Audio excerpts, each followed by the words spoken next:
Little Wolf and Mother Wolf. Mother Wolf was a magnificent animal. She had all the traits of a terrific hunter.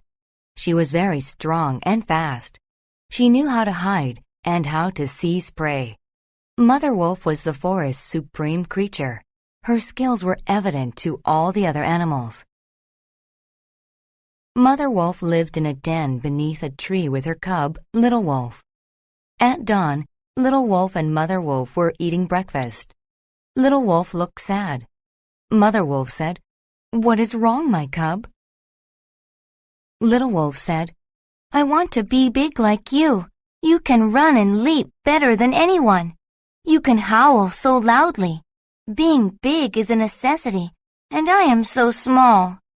Mother Wolf said, "Don't be dissatisfied with your size.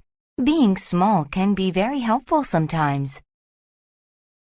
Just then, rain and hail began to fall. The tree was hit by lightning.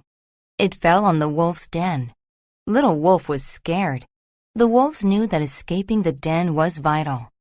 Mother Wolf said, "Little Wolf, I cannot move the heavy pile of branches." "But you can escape with ease. You can get out and find help." Little Wolf crawled out of the den and called all the large animals for help. They went to the den and pulled away the branches.